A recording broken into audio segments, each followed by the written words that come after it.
In our previous video, we inserted some data into the tables. Now we want to retrieve the data. So in order to retrieve, we could use select statement. So before that, I will show you how we could comment some SQL script. So if you use these two symbols, say double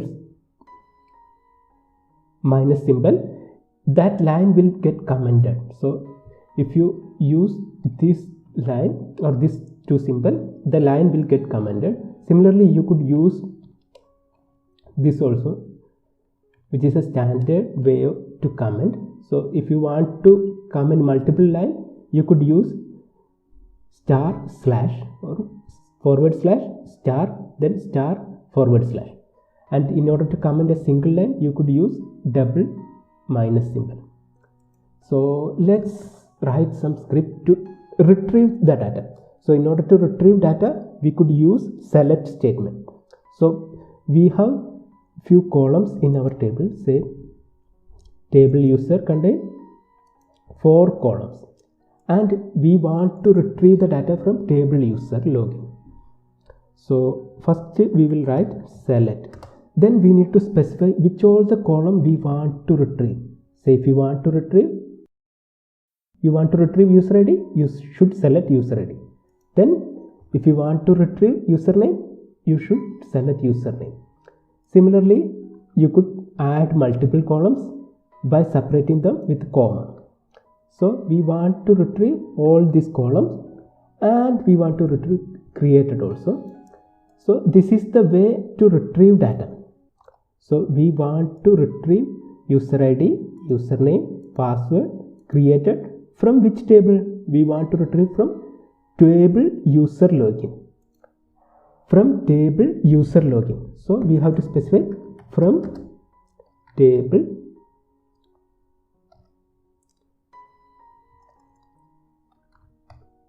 user login. So this is the way to retrieve the data by using SQL statement.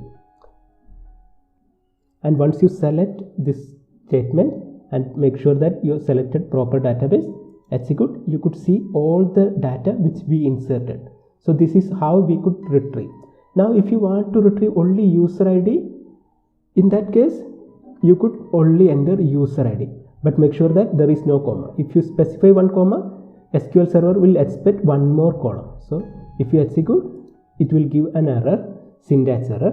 But if you remove user ID then comma, then the statement will execute. Then you could see, make sure that you select. You could see user ID is coming. Similarly, if you want to get username also, make sure that there is no comma after the last column. So once you remove, you could execute this statement and make sure that you select the statement properly. Then you could see we have some issue. Say we have only one column is coming. Why? Because user ID is there, but SQL server is assuming the column name as username. So in order to get both the column, you have to specify comma between these two. Then select the statement, and later I will show you how to rename this column in advanced session. Now you could see we could get all the value from user ID and username. And if you want to retrieve all the value, you could use select star from table. So all the column, if you want, you could specify all the column manually, or you could simply type select star from the table. So this is how we could retrieve the data. And if you want to retrieve specific rows, you could use where condition, where user ID equal to 1. So this is how we want to retrieve specific row. And if you want to retrieve specify multiple condition, you could use and or. So if you want to retrieve multiple value, you could use and or condition. So let's see how this is working. User ID 1 or user ID 2. So in this case, you will get user ID equal to 2. This is the syntax. And select, you could see 2 rows are coming. And if you want to specify user name or columns especially,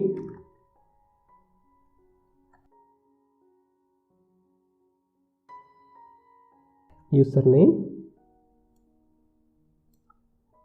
in that time you will get 2 columns and 2 rows.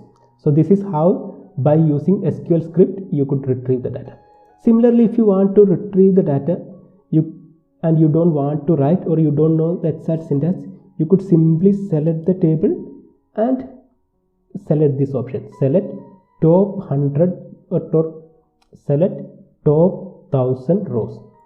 So this will create a script and it will execute. And here you could see the database is executed against master, but in the query we specified exact database. So you could see we specified database, then the table, and top 1000 means first 1000 records. So if you specify top 1, you will get only 1 row.